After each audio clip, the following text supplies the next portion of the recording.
And we got the trifecta assembled with me, Lindsay, and Theo. Team McDonald's. Yes, we say yes. Have we say yes? Have we as a group picked any of these matchups so far? Because I don't think we have. I don't think we have, actually. Yeah, no, I don't think so. Oh, nice! Wow, so this is the first. Really cool. With that said, we got 6 amazing films here, and I guess we'll get right into it. We have I'll go with this one first because I think it could maybe be controversial, and I'm really worried if it is. With a separation versus The Force Awakens, and a separation, of course, from Asghar Farhadi, I believe, and The Force Awakens from J.J. Abrams. But Lindsay, what is your pick of these two? Oh shit! Oh god! I'm so sorry, cinephiles. I have to pick The Force Awakens. Oh, interesting. I'm so sorry. I don't know. Okay. To be fair, I haven't seen a separation in quite a while, but I don't remember it. Like, it didn't make any impact on me, and I feel really bad. But I couldn't possibly pick it over The Force Awakens when I don't remember any of it. Oh my god! I'm so sorry. That's not what okay, wait, Theo, what's your pick for this film? Okay, well, I think you knew when you invited me on the podcast that I don't do too well with 2-hour movies about 2 people talking in rooms for the entire runtime, and I prefer something a little more CIN cinematic. I don't know how to spell it. And you know what? That is what The Force Awakens is. Cinephiles hate us. I'm so sorry, but actually, I'm gonna let you finish. But tie into a decent talk. But I actually really like a separation, despite all that. So I'm gonna go with a separation. See, oh my god, this is so interesting. Okay, wait. Which one did you pick? A separation. This went the complete opposite way. I thought. Oh my gosh. Oh, you just got double trolled. Hey. No, I just mean sorry because I was like, oh, Lindsay must like a separation. It's a really great movie. I actually don't remember. Lindsay, how much do you like Star Wars? I actually am not a huge Star Wars fan, but for some reason I was very into The Force Awakens specifically. It's my favorite Star Wars movie, which Star Wars fans hate me, but it's my favorite one, and I really like it. I think you're completely valid for that because the difficulty for me is The Force Awakens really excels for me. It's not my favorite because I think I still like Return of the Jedi a little bit more, but it just feels so fun with Daisy Ridley. I'm glad I get to talk about a separation.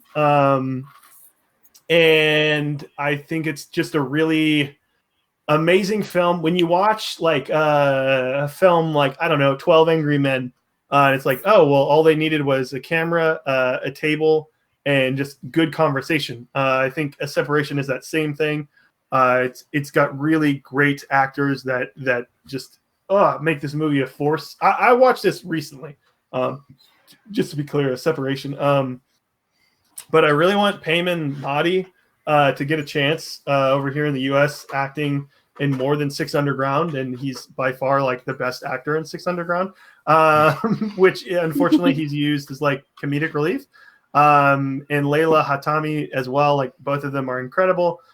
The difficulty here, because I actually thought Theo was going to pick A Force Awakens because he doesn't like, or they don't like the boring conversations. It was a really well done boring conversation version movie. Of that, yeah. It was one of the best boring conversation movies I've seen. So,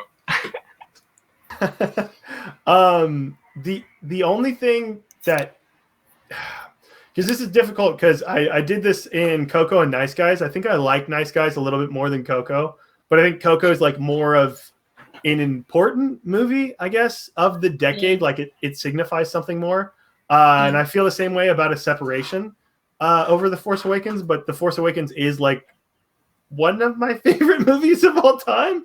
I think I'm going to stick with the separation, just for the No, fact that's fair. That's fair. I know this is super dumb, but I really don't want to be that person that picks The Force Awakens over 12 Years a Slave too. I see. Okay. Nah, yeah, but they're very close in like what they do, so I think I'm going to stick with the separation. Okay. Yeah. Fair. To back up Brian and Turtle, because I know they both really love it. I mean, to be fair, yeah. it's been like 10 years since I've seen it.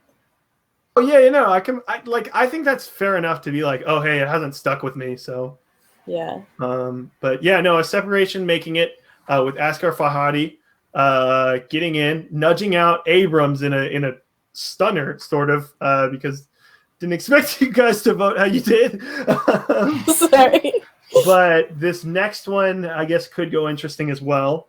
The Force of Moonlight, I think, has been on like so many people's top 10 lists of best of the decade. Versus, so Moonlight, Barry Jenkins versus Yorgos Lanthimos, Killing of a Sacred Deer. Theo, I'll let you go first. What be your pick, boy? That's really hard because I think they're both very good. The Killing of a Sacred Deer is great. It's just great. I think The Killing of a Sacred Deer is really one of the best of its kind, and I really love it in its own way. But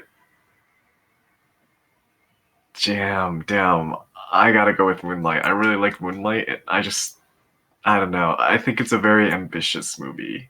And to me, I think it pulls it off quite well as it's hard to ignore its importance.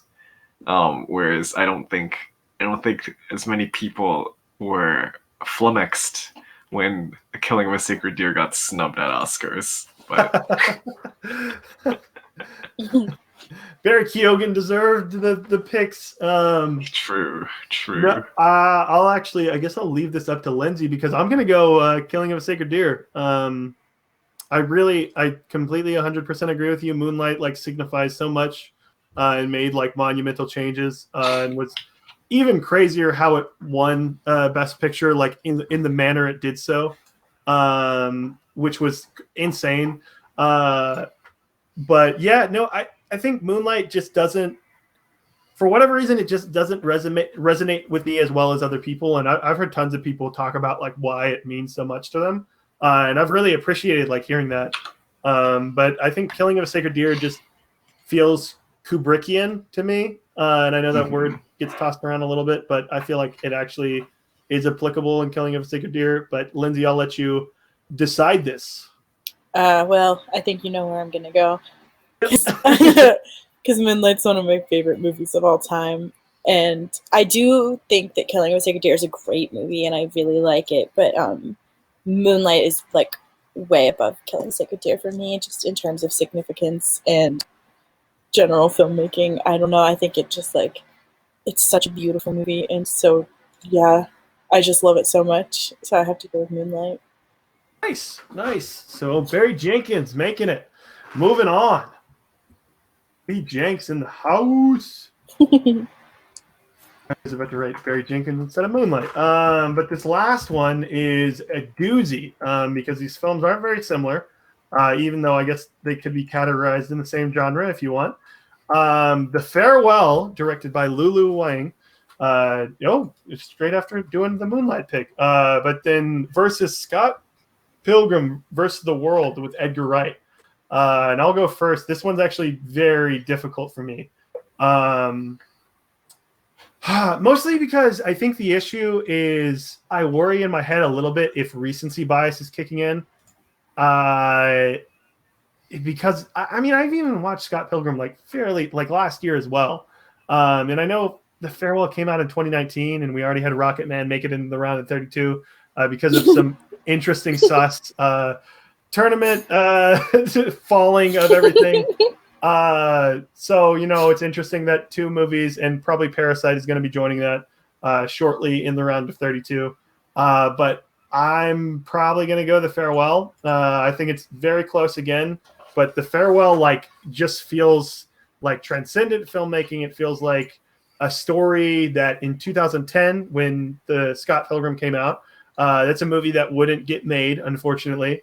And it just feels really underappreciated still. And look, maybe because of that, I sort of want The Farewell to like go on and win the whole thing, to be like, hey, see, The Farewell should have even won Best Picture. Like, it should be the Lady Bird of this year. So that could be part of it behind it. But yeah, no, I'm still going to stick with The Farewell. Lindsay, what is your pick? Yeah, no, this is very hard because I don't know. I really like both of these movies a lot.